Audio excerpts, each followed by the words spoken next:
Welcome everybody to another episode of the Star Wars Canon Library. My name's Brian. I have with me Andrew. We decided we were going to do a podcast for you guys tonight instead of doing a text review of the comic books. I finally got him to sit down and read some of the mini comics we've got. What did you read tonight? You read Leia? I read the Leia series and then I read the Lando series. Yep. Both were 5-issue runs. They're already cut, dry, done. So we're going to get right into it. And then probably afterwards talk about Star Wars just a little bit in general, maybe some of the new stuff that's come out and everything. Right. So I wanted to ask you first, since you just read them, what were your overall thoughts about Leia? And don't worry about spoilers. As a heads up, guys, as far as spoilers go for this particular review, these comics have been out for quite a while. So if you haven't read them by now, you're probably either not going to, or it's not that big a deal. So we're just going to dive right into the story for Leia and Lando. So what did you think about Leia issues 1 through 5? Storyline, excellent storyline. And talked about this a little bit, but I like that they touched on the heritage, like the Alderaan heritage and stuff like that. The artwork was not pleasant, so that kind of kills the read a little bit. Issue 1 artwork starts out pretty well. And then by issue 3, it gets a little sloppy, really cartoony. Kind of kills the read a little bit. But if you look at it from just storyline standpoint, it's excellent, in my opinion. Yeah, I felt the same thing because that was the third series to come out, because they came out with Star Wars Invader, which are ongoing series, and then they did this little Leia short. And like I read the first, I was looking forward to it because I saw the artwork for the first cover, and even Kirsty had said something about the artwork looked awesome and looked like it was going to be good. And like you said, after issue 3, the artwork goes downhill. There's not even hardly any shading left in it. It's just pen and ink. And then when they go to a still frame of like just Leia or something, they try too hard to make it look like Carrie Fisher. Yeah, they try too hard. Yeah. Some of the details they put in there, if they'd have left some of the details out, it would have looked more like Carrie Fisher and stuff. But as far as story goes, you said you liked the story. What were some of your? If you want to give a rundown on what the story was, real quick. Because it's more fresh in your mind than it is mine. I read mine back in February, so... Well, essentially, this takes place after what, A New Hope? Yeah, right after A New Hope. Right after A New Hope, so... Matter of fact, the first frame is the ceremony at the end of A New Hope, the medal ceremony. Distributing the medals, all that. She talks to Luke for just a brief moment in the very beginning there. Essentially, what she's trying to do is gather up the Alderaan people as a whole, and so that was her vow, essentially. And what she's doing throughout this whole, little 5-series process is trying to do exactly that. And they actually find a colony of Alderaan people that went a little crazy from being in that colony. And almost hyper-patriots. Right. Yeah. And essentially that's all she's really trying to do. Oh, one really awesome thing was they did a little throwback to Naboo, Queen Amidala, on a stained glass window. It looked really great. That was when she said something like she felt a connection to the woman she saw in the stained glass window or something. Didn't realize it was her mother, And throughout the whole course of this thing, she has a companion, and of course, usually trying to earn the trust of them, and she eventually does. All in all, I don't know what else I can say about the storyline. As far as, from my point of view, as far as the writing was concerned, I feel like they captured Leia. Oh, excellent. Her personality to a T. Oh, yeah. Like you said, it wasn't the writing that was the problem with the story. The story left a little bit to be desired in my book. I mean, it was a 5-issue run. It was kind of hard to give Leia her own story. But yeah, like you said earlier, we weren't going to be on Leia very long at all. But no, like, now that you've read this Leia series, does it put Leia in the movies in a new light in your book? A little bit. I mean, because she was kind of defiant in the first issue. Because the Rebel Alliance, what was it, Admiral Akbar? Yeah, told her, you can't leave, we need you here. And she pretty much said a big screw you and got on a ship with Yvonne and left. Left anyways. And even Luke and another Rebel pilot tried chasing her down to bring her back. Well, they kind of let her go. Right. I mean, right. They say that she fooled them, but no, they let her go. Yeah. But it all paid off in the end. Yeah. Yeah. Like we said earlier, the Leia issue happens immediately after A New Hope. Literally, you can watch Star Wars A New Hope and then pick up issue 1, and it's a continuation of that storyline. It does take place, before any of the other canon after A New Hope. This is what we got so far as canon. We got Darth Maul, Son of Dathomir, Dark Disciple, and then I got everything in actual chronological order on here. And the Leia issues are right here. I just don't have the movies up here yet, but it happens right after the... Matter of fact, I'm going to take this opportunity to brag to some people real quick. Tickets for Star Wars Episode 7, right there. Night. Opening night, right there. Right there. Eat your heart out. So, I had to do that. I couldn't help it. So, anyway, back to the Leia comic. But yeah, it happens before the Smuggler's Run. But we are going to be working on catching the canon shelf up. Yeah. A lot here in the next couple weeks. So, that was the Leia comic. Well, actually, would you recommend this comic to the canon readers? I mean, yeah, absolutely. I would recommend it. I'm just, like I said, after about that third issue, the art gets a little sloppy, things like that. But all in all, I would give it a read. Okay. So. See, personally, I would just say, unless you're OCD and you have to read everything, then read it. But don't even get me started on Heir to the Jedi. If you guys read my review of Heir to the Jedi on the page, you know that was the biggest. That was the biggest piece of crap I've ever read in my life. But anyway, you guys may feel different. Everything is subjective. You guys may like it more than I do. I thought I could appreciate it for whatever. But this isn't about Heir to the Jedi. We're not. I'm sorry. I'm going to go off on a rant if I don't stop. So you also read the issue of Lando. The 5 issues. Well, that was so much better. That was so much. See, that's why I started you with Leia, because everything was going to get better after that. I promise. Everything about the Lando series was excellent. The art, the story, the characters involved, everything was excellent. Mm-hmm. Little synopsis, I guess, would be it's primarily main characters are Lando, obviously, and Lobot. For those of you that don't know who Lobot is, think back to when they're on Cloud City. He's the guy with the things on his ears. With the 80s headphones, right. Implants, yeah. And doesn't say a word. Not in the movies. In this comic, he actually talks and stuff. This is before Lobot became Lobot. A drone. Yeah. This comic actually gives a lot of backstory as to why Lobot has the implants, and it even shows the backstory about why he is the way he is in Empire, right, when he doesn't talk at all, and he only communicates through the. But what were some of your favorite parts of the Lando series? Because as you were reading them, as you were I was talking in the background, and as I watched you, you were like, oh my god, and you're turning to the next page. What were some of the cool parts in there that really stood out to you? All of it was amazing. The surprise catch when they stole the ship of whose it was, it turned out to be Palpatine. Yeah. That really, I was like, oh shit, this is bad. Yeah. And it turns out to have Sith artifacts and relics on there, and it was excellent. Yeah, everything about the Lando series was excellent. It's just a little 5-issue run, just like Leia. Yeah. So a quick synopsis of Lando is Lando does this job for another somebody he's in debt to. Yeah, some criminal whatever, and he goes to pay this debt off, and he thinks he's going to be free and clear, and this guy tells him you got one more job. You got to go steal this ship. Bring it back or whatever. And as they steal the ship from this bay, they find out it's Palpatine's ship, Emperor Palpatine's personal yacht, and you said, it's got all these Sith relics on board, but no, throughout the course of it, the Emperor sends a bounty hunter after him to get it back. Oh, excuse me, and plot twist: the bounty hunter happens to be an old friend of Lando. Yeah, which actually comes in handy. Really saves his ass in the end of it. Yeah, these Sith artifacts. I guess you could say corrupt 2 of the members that are with them. They're like these cat creatures that had never been seen before in Star Wars canon. And they find these old lightsabers on board this, and they start attacking everybody. And they're like dark Jedi, Sith, or whatever. I wouldn't classify them. Yeah, not Sith. They were amateurs. They were corrupt with the dark and got side. a hold of a lightsaber. Yeah. So, but anyway, and then Lobot gets mortally wounded. Right. In the series. The thing about these implants is.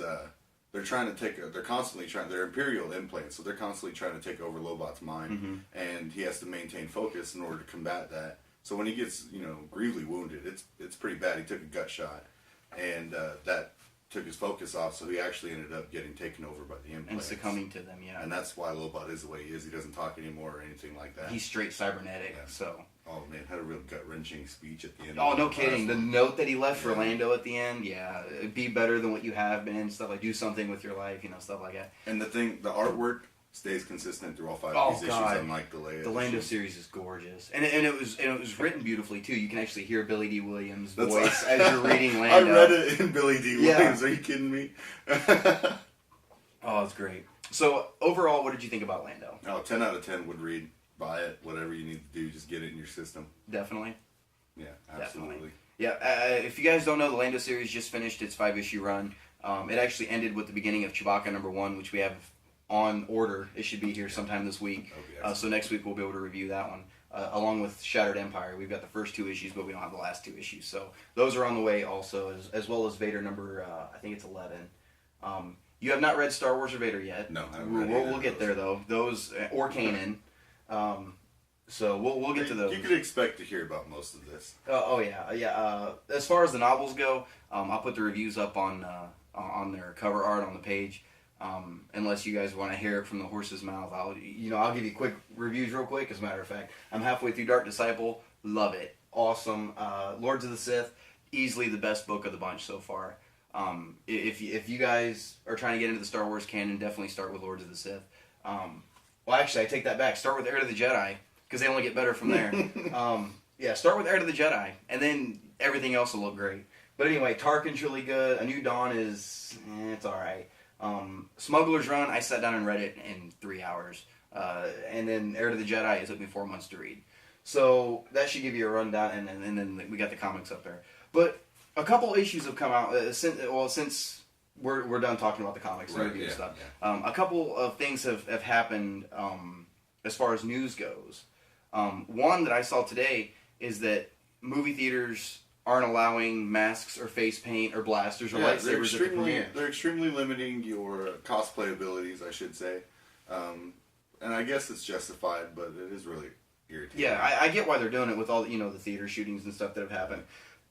But I want to be a fan. Let me be a fan, like, just, come on, for the love of God. I'm just here to see Star Wars, And it takes one apple to ruin the bunch. Exactly. But anyway, you didn't even know what I was talking about when I brought it up earlier. No, and then you showed me the link to it. Yeah, as far as I know, that's only Cinemark at this point. We've got tickets for the Warren in Wichita. I don't know about them so far. Okay, I still plan on going as Jedi Knight. So, but anyway, were there any topics you wanted to talk about as far as Star Wars goes? You just want to bring something up and kind of snowball back and forth and see where it goes? I don't really have a topic. You don't really have a topic? Just anything. I just read those awesome comics. Okay, as far as episode 7 goes, and our first video, if you guys watched it, which we have over 4,000 views on our first video, guys. Thank you so much. Holy crap, I know that doesn't seem like a lot to a lot of the YouTubers out there, but to us, that's insane. I never expected that in a million years. We checked it like a day after, and it was at, what, 30? It was at like $3,000. It was just over $3,000, and we broke 4 today. So that is all due to you guys. Thank you very much. But I mentioned in the last video we did how I feel like Han Solo's gonna die, and he doesn't agree with me. I completely disagree. But we made a bet, and now that after I've made this bet, I'm starting to see that I could be wrong, and I'm starting to eat my words. But you think Chewbacca's gonna bite it? Oh no, I really don't think anybody pivotal like the original cast is gonna die. I mean, it's a real good possibility that Chewbacca might die. I mean, that might be what they're all crying about. Well, see, the way I'm looking at it is like A New Hope. You had the old mentor figure die, Obi-Wan. He died.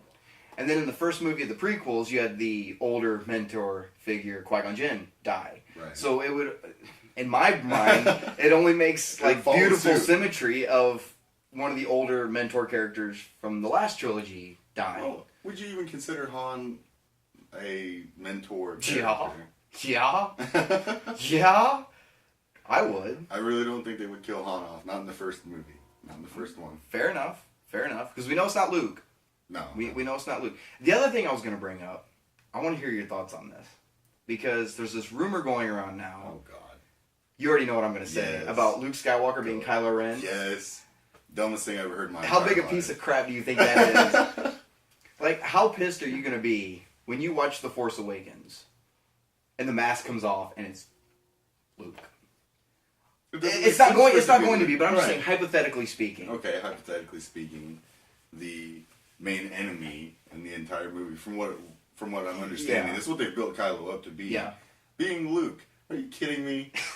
That is the most garbage thing I think I've ever heard in my entire life. And people are eating this up. Yeah. Like, oh, it's got to be Luke. No. Why? Because you didn't see him? Because he hasn't been in the trailer so far, yeah. You only seen his hand? Yeah. No, I don't buy it. Do not jump to such ridiculous conclusions. Oh my God. And then the other thing with the people boycotting episode 7, we were talking about that the other day. We were at the pub, we were talking about it. And it's just asinine stupidity. This is the world we live in. Claim it's white genocide. That's their claim to it. I don't understand it. I don't yeah, really because have the many Jews are words. genociding the whites. That's how it is. I don't really have many words for that particular topic because it is so outlandishly just stupid. Oh my god. We were talking about the Hunger Games thing. How they did the poll that Hunger Games was more anticipated than Star Wars. Yeah. Okay, in the first 24 hours and then October 19th happened. Yeah.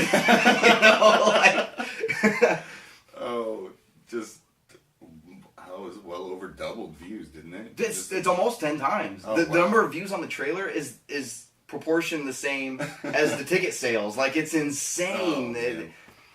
Somebody's eating their words. Yeah, this will definitely be the greatest movie in cinematic history so far.